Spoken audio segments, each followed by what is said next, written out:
계속해서 역대하 2장 말씀입니다. 참 좋은 때예요. 이제 날씨가 그렇죠. 밤낮으로 쌀쌀하게 느껴질 만큼 좀 선선하기도 하고요. 아직 낮에는 조금 여름 기운이 좀 남아 있습니다. 일교차가 큰데 건강하시기 바랍니다.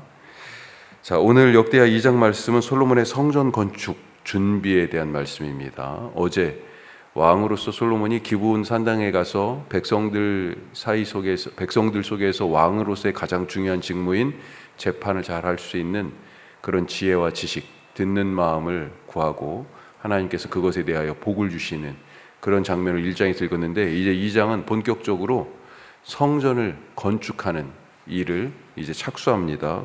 성전 건축 준비예요. 자, 우리가 한 3가지 정도로 짧게 살펴보면, 첫 번째로 멈추는 것도 신앙이다. 멈추는 것도 신앙이다. 가는 것, 막힘이 없이 가는 것, 우리가 신앙생활을 그렇게 생각하는 경우가 있습니다. 형통한 것, 표현을 또 그렇게 하죠. 그렇죠. 뭐 열렸다 문이, 이렇게 얘기하는데요. 멈추는 것도 신앙이다. 막힌 것도 감사해요. 때로는. 그렇죠. 자, 거듭 말하지만 역대기는 지금 언제 쓰였냐? 성경에서 우리 어제도 다 말씀드리지만 한 번 더 말씀드리면, 성경의 위치가, 우리 갖고 있는 성경은 이 순서가 구약 원래 히브리 성경하고 다릅니다. 지금 왜 그러냐면 70인역이라고 처음으로 번역된 구약 성경을 번역한 유대인들이 한 거예요. 헬라어로 번역한 70인역에서는 70인역에 나오는 그 순서를 지금 따라서 하고 있어요. 유대인들이 이방 땅에 사는 유대인들을 이제 히브리 말을 다 잊어버려서 헬라 말만 할 수 있는 이들을 위해서 헬라어로 번역한 첫 번째 이 히브리 성경의 순서가 우리 지금 갖고 있는 개역 성경의 순서예요. 자, 거기서는 지금처럼 돼 있지만 원래 히브리 성경은 역대기가 성경의 맨 뒤다라고 그렇게 말씀드렸어요. 지혜 문학들하고 시편, 잠언 이런 것과 같이 묶여져 있으면서 맨 뒤에 나와 있어요. 시기적으로도 바벨론 포로에서 돌아온 이후에 이 역대기를 썼을 거다, 그렇게 생각해 볼 수 있습니다. 자, 이 글을 읽고 있는 사람들이 갖고 있는 삶의 정황이 어디라고요? 바벨론 포로에서 돌아온 사람들이에요. 자, 그러니 이 귀환한 사람들에게 최우선 과제, 삶의 목표가 뭘까요? 생존입니다. 우선은 살아야 되죠. 또 돌아와서 무너졌던 것을 다시 세워야 되죠. 신앙 재건과 공동체 회복, 이것이 최우선 과제라는 것입니다. 그리고 이 모든 소망을 담아서 이제 실행을 하는데, 그 실행의 중심에 뭐가 있냐? 성전이 있어요. 성전 재건. 역사적으로도 제일 먼저 돌아와서 제일 먼저 한 일이 다시 성전을 짓는 일이었잖아요. 따라서 역대상에서는 열왕기처럼 역사 기술로 이렇게 쭉 보이지만, 가만히 보면 열왕기와 다른 차이점이 뭐냐? 성전을 훨씬 더 많이 얘기합니다. 역대상이. 자, 그러면서 이 역대하로 넘어오면 그 성전에 대한 얘기들이 훨씬 더 구체적으로 되죠. 자, 역대상에서 다윗 이야기를 생각해 보면, 다윗이 방치되어 있던 여호와의 언약궤를 다윗성으로 메어 올리는 장면이 나오고요. 오르난의 타작마당을 사가지고 성전 터를 잡아 놓습니다.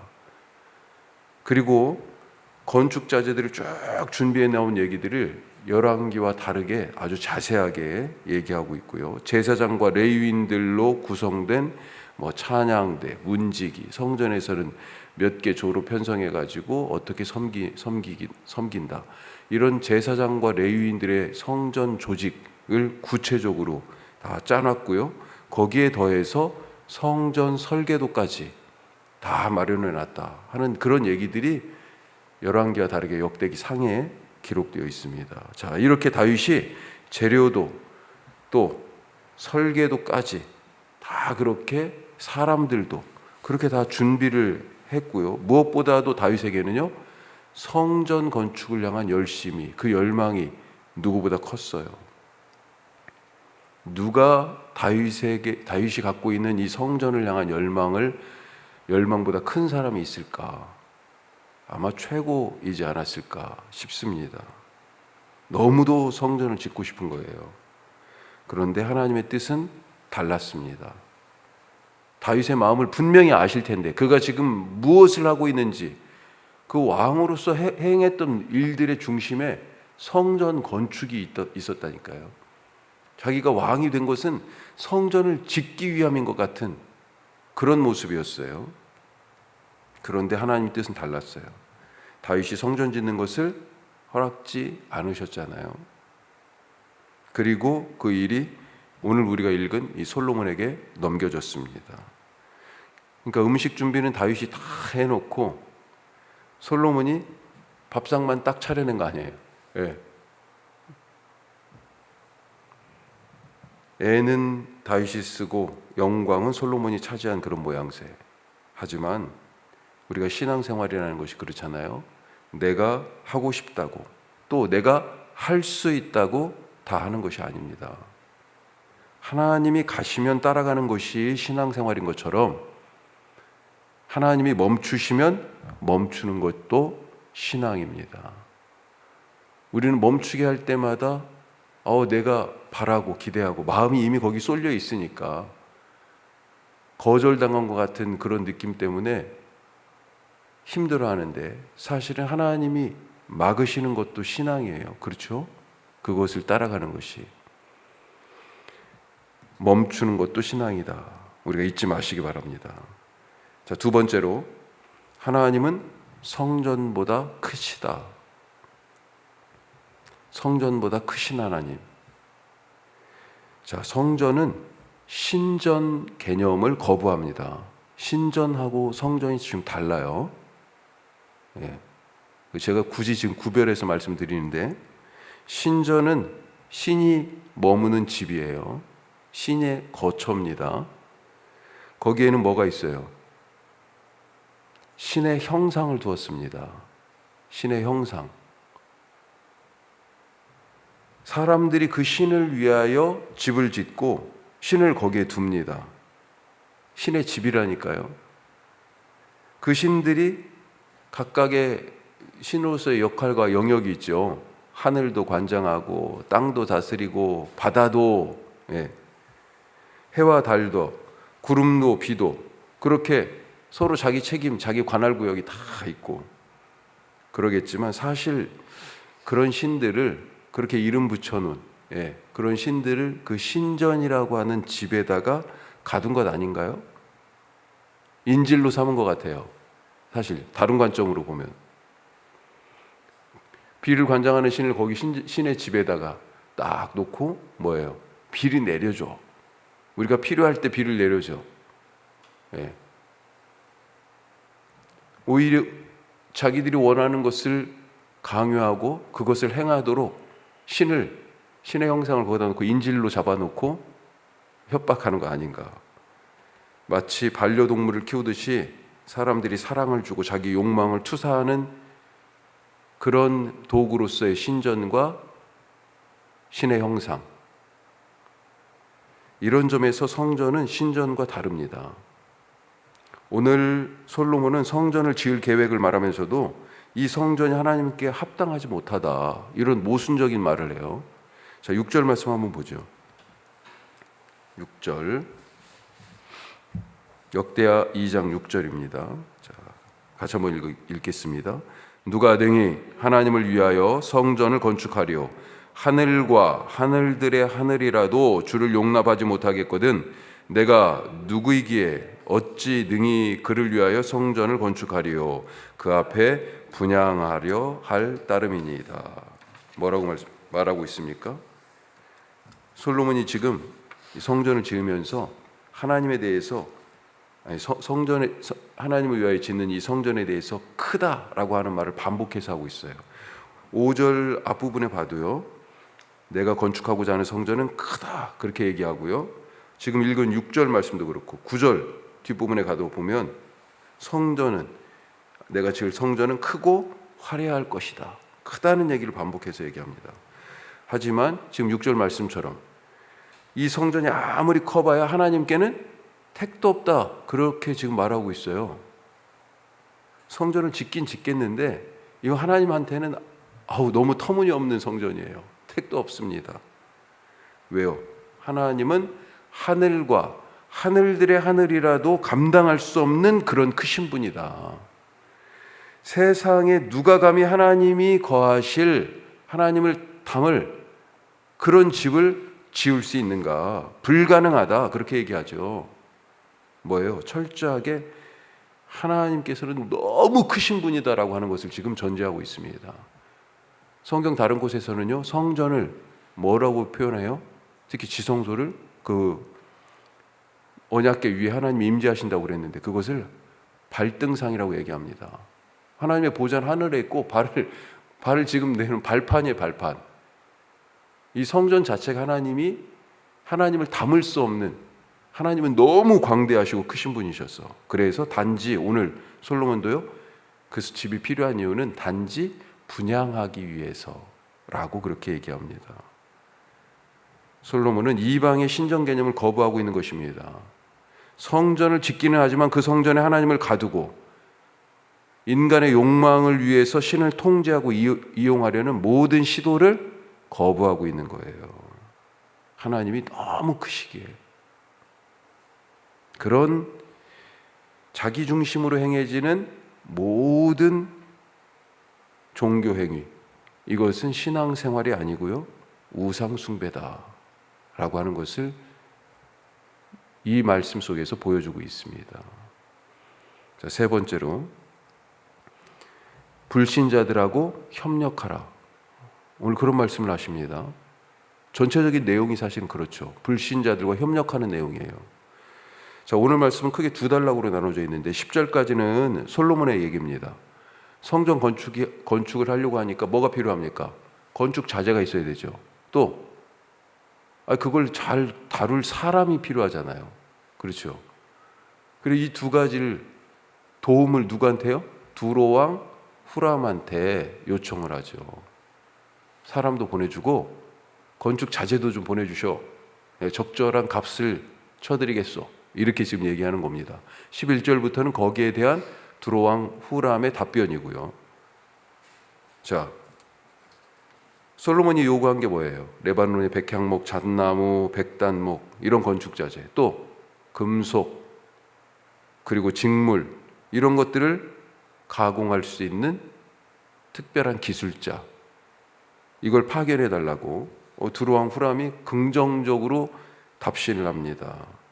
솔로몬의 성전 건축 계획을 칭찬하고 지지하고 또 요청한 기술자, 건축자재 다 보낼 테니까 그러면 말씀하신 대로 그에 걸맞는 임금과 자재비 보내주세요.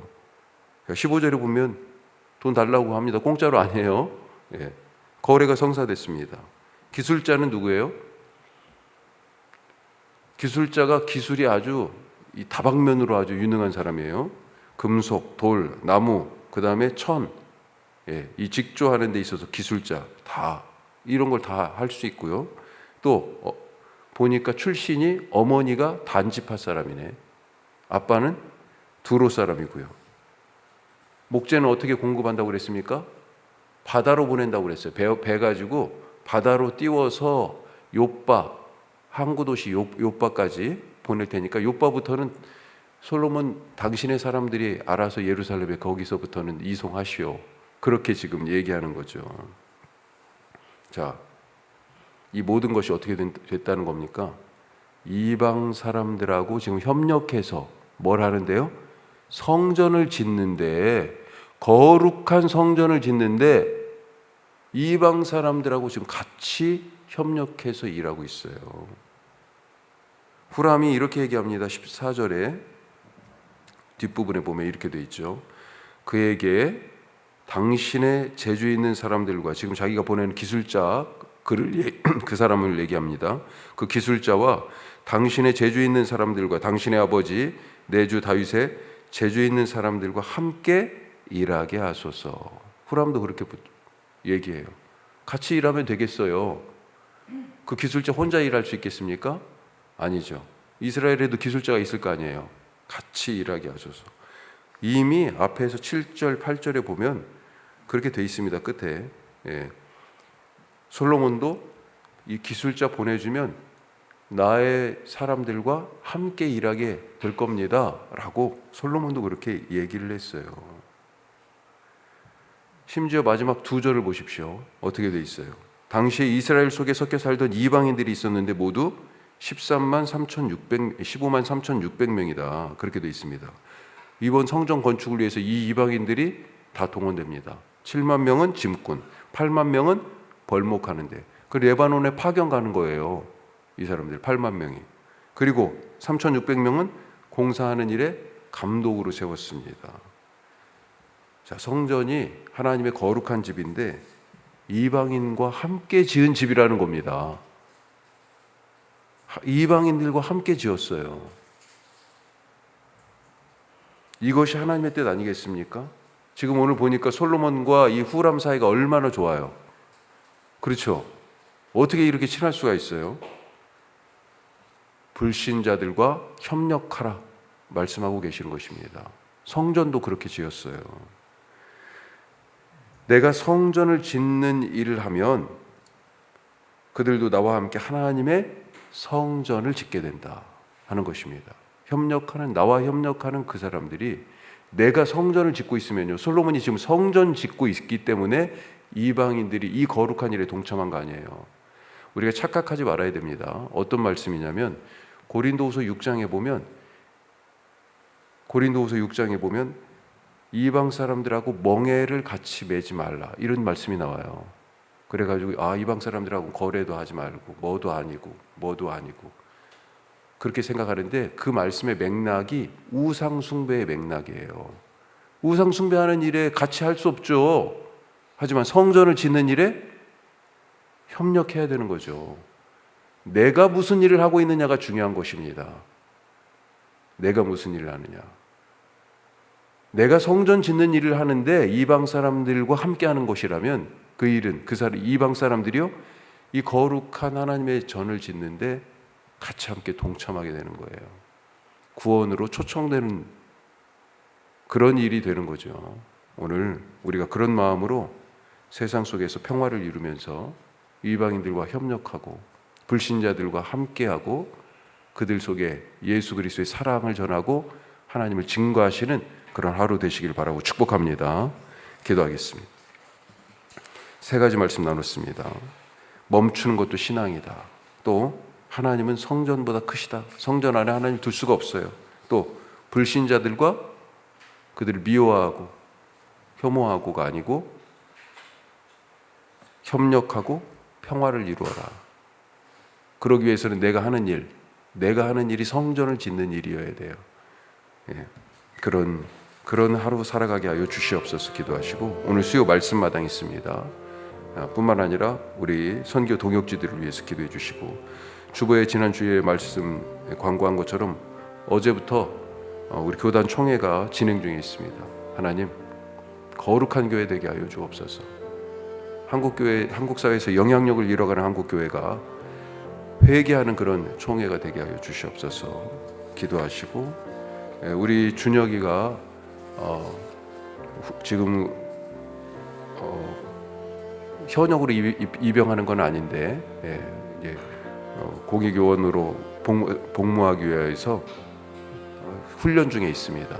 이번 금요일 날 퇴소합니다. 우리 이섬희 집사님 큰아들 준혁이 또 무사히 잘 훈련 마칠 수 있도록 기도해 주시기 바랍니다. 기도하겠습니다.